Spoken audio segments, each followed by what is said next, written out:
Hallo, ihr Lieben! Hoje, a nossa aula vai bem direto ao ponto, falando sobre pontuação. Exatamente, nós vamos falar sobre um ponto específico da pontuação, que são os 2 pontos.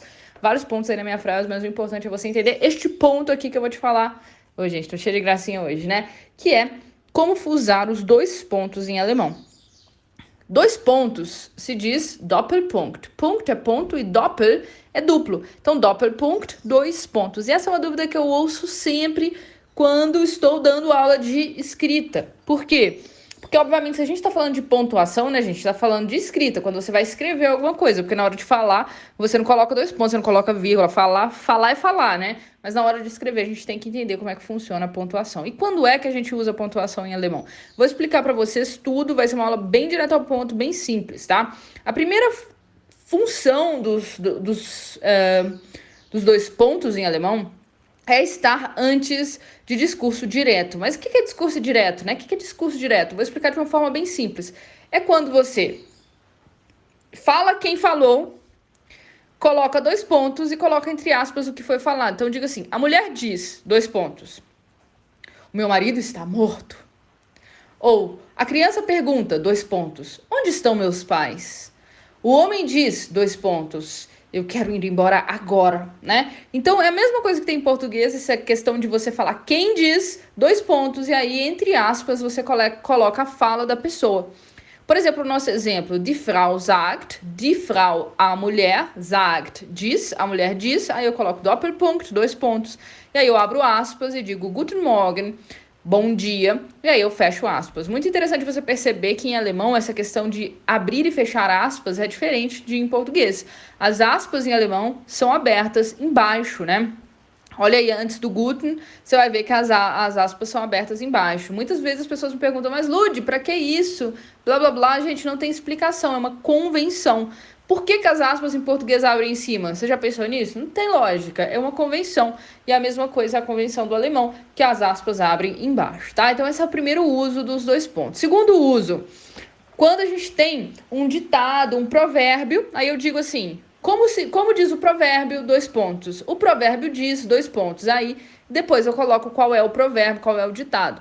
Por exemplo, e isso não só antes de provérbio, antes de ditado, antes de citações no geral, né? Posso dizer, das Sprichwort sagt. Das Sprichwort é o ditado ou o provérbio, das Sprichwort. E sagt diz, né? Então, o provérbio diz, der Apfel fällt nicht weit vom Stamm. Aqui eu escolhi um provérbio qualquer, que é um que eu gosto, né? Der Apfel, a maçã, fällt, cai, nicht, não, então a maçã não cai, weit, longe, vom Stamm, longe do tronco, né? Nesse caso aqui, Stamm é o tronco, é a raiz, né?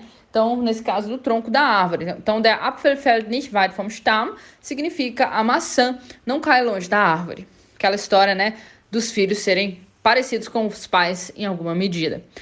Tá, e qual que é a terceira função dos 2 pontos em alemão? Quando a gente quer falar sobre resultados, quando a gente quer falar sobre consequências, ou quando a gente quer dar explicações, também como em português, né? Posso dizer, por exemplo, das Ergebnis war, o resultado foi, né? E aí eu coloco 2 pontos e coloco o resultado. Ou eu quero esclarecer algo, aí você coloca 2 pontos, né? Ich möchte etwas erklären. Aí você coloca 2 pontos e fala o que você quer esclarecer. Então, como em português também, esses 2 pontos servem aí para indicar que você vai dar a próxima informação, né? Por exemplo, antes de resultados, como diz, consequências, explicações. Então, por exemplo, a nossa frase aí, das Ergebnis war. O resultado foi. E aí eu digo o resultado. Alle Teilnehmer haben die Prüfung bestanden. Alle, todos. Teilnehmer, participantes. Haben bestanden é o passado do verbo bestehen, né? Se você já viu o perfect, ótimo. Esse é o perfect do verbo bestehen, que significa passar. Passar em algo, né? Passar na prova. Haben bestehen. Então, todos os participantes passaram die Prüfung é a prova. Então, todos os participantes passaram na prova.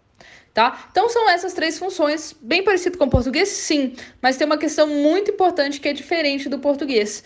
Se depois dos 2 pontos vier uma frase completa, a primeira letra ali tem que ser letra maiúscula, é como se você estivesse começando uma outra oração. Por isso que o der Apfel, o der tá com letra maiúscula. O alle Teilnehmer, o A tá com letra maiúscula, né? Por quê, obrigatoriamente? Porque eu estou iniciando uma outra oração, tá? A gente considera dessa forma, que é diferente do português, em que nós teríamos letra minúscula. Isso só se for uma frase completa, né? O que é uma frase completa? Uma frase que tem todo o seu sentido, que tem verbo, que tem complemento, né? Principalmente em relação ao verbo, isso é muito importante, tá? Se não for uma frase completa, aí não precisa, aí pode começar com letra minúscula, sacou? Então espero que você tenha gostado da aula de hoje. Falei que ia ser bem direto ao ponto e bem útil. Das ist alles. Tschüss! Se você gostou desse conteúdo, não se esquece de se inscrever, dar o like e ativar o sininho para receber notificações dos nossos novos vídeos. E além disso, não se esquece de conferir o Clube de Alemão. Ele é a solução perfeita para você que quer melhorar suas habilidades com a língua e alcançar a fluência. Até o próximo vídeo. Tschüss!